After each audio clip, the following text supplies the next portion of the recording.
Welcome to Culture Crash, where we examine what's new and old in entertainment. The New York Times recently published a list of the 100 greatest books of the 21st century so far.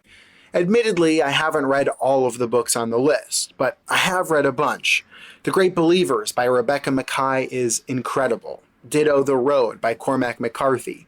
But inevitably, the list just made me think about some of my favorite books that didn't get a mention. So here are 3 more of the best books of the century, according to me.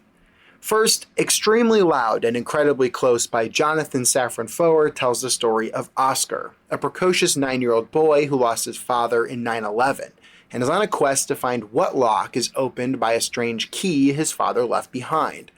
The novel also features a timeline about Oscar's grandparents and the firebombing of Dresden during World War II.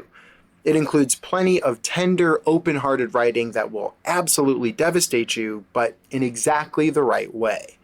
The second book on my list is I'm Thinking of Ending Things by Ian Reid, which is maybe the most unsettling book I've ever read. And I read a lot of horror. The book is about a man bringing his girlfriend to meet his parents on their farm for what turns out to be a creepy and disastrous trip. Full of tension and musings on the nature of a relationship heading south, Reid's novel is short enough to read in one sitting, but creepy enough that I had to put it down a few times. And finally, my favorite book of the century to date is Stephen King's 11/22/63. King himself submitted a ballot for the New York Times list and controversially included a work of his own, Under the Dome. But for my money, 11/22/63 is the superior work. The novel is about a man who goes through a time portal to 1958 to stop the assassination of John F. Kennedy. While that's the premise, the trick of the book is that it's actually just about living in the past. Full of rich details from the 50s and 60s, 11/22/63 is at times a romance and at times a pulse-pounding sci-fi novel that doesn't overstay its welcome, even at 849 pages.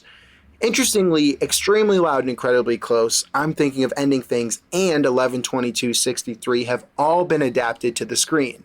But I don't think any of those adaptations come even close to the magic of the source novels. And I think even viewers of those adaptations will find plenty to love in the original texts. I'm Evan Rook.